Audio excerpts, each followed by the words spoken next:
Hey guys, so here's our wrist and finger sequence specific to strengthening for handstands. So before we start, you may find that before you do this or before your session, you need to do some gentle stretches for the wrists. That's absolutely fine. Coming through here,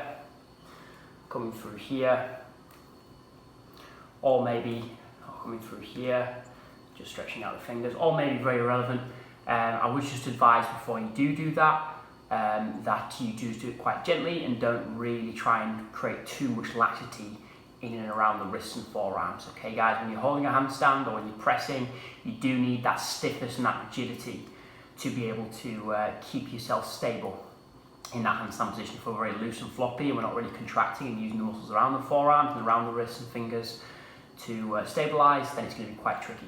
Okay guys, so by all means do it, but just do it with caution and not to create too much laxity around the wrist and forearms. Okay guys, another thing of course as well is the most important thing is that we're able to develop the adequate range of motion for the wrists. If you're here in extension and you're trying to load it with handstands, it's going to be very hard to control and stabilize, and you also might experience some pain as well. So top priority is of course getting enough range of motion to be able to perform the task at hand. With that being said, here's the sequence. So we can begin in a push-up position, rocking backwards and forwards. Now before I do, I want to create my spider fingers, so pulling my fingers into the floor like roots of a tree. From there, rocking backwards and forwards. So by pulling the fingers into the floor, pulling the fingers and the palms into the floor, you'll feel that tension, you'll feel them contractions through the forearms, through the muscles around the hands and wrists. You can rock backwards and forwards, you can rock side to side, keeping them spider fingers at all times. Number 2, performing on one arm, so you might want to take a slightly more stable base, slightly wider feet, again creating them spider fingers, rocking backwards and forwards, side to side, keeping the abs engaged, pushing the shoulder blade away from the floor, so scapular protraction.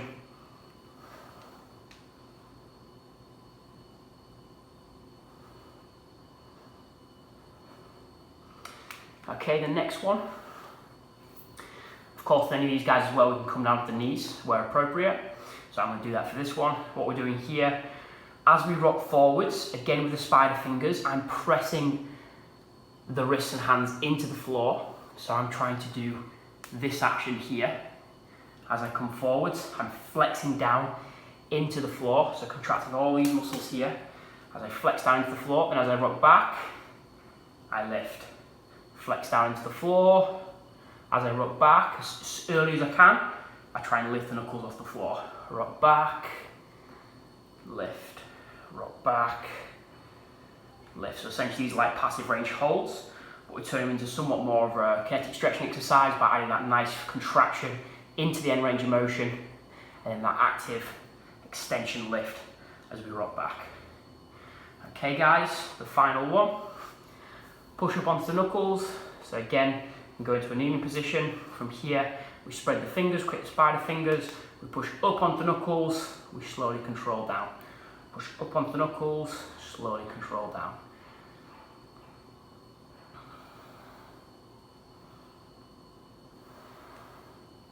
Keeping them fingers pushed into the floor.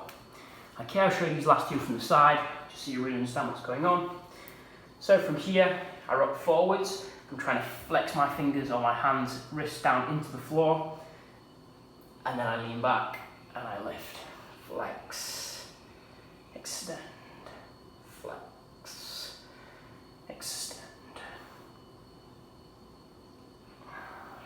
Okay, and then for number 2, knuckle push-ups. Spread the fingers nice and wide, create them spider fingers. So it's not flat hand guys, it's pulling them fingers up into the floor like this. From there we push up onto the knuckles, control back down. Up onto knuckles, control back down. Trying to keep the shoulder over the wrists at all times, so we're not coming back here, because it's going to be quite easy because there's very little load.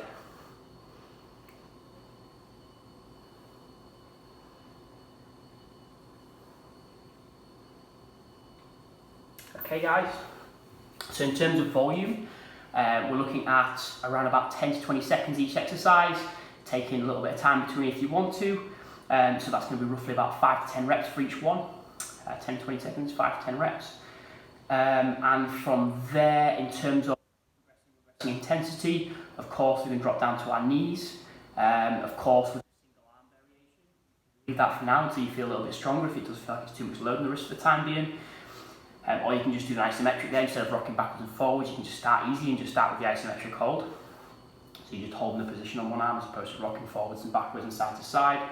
And with regards to the knuckle push-ups and the rocks with lifts, which is number 3 and 4, exercise number 3 and 4, just drop to the knees, bring the knees closer in to make the exercise less challenging. To make it more challenging, bring the knees further back, and eventually try and actually come up and do a push-up position. Okay, like so.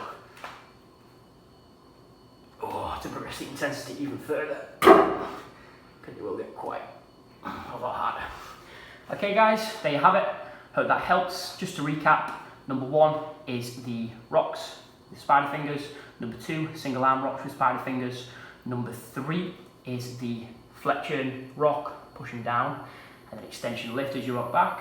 And then finally, number 4 is the push up onto the knuckles.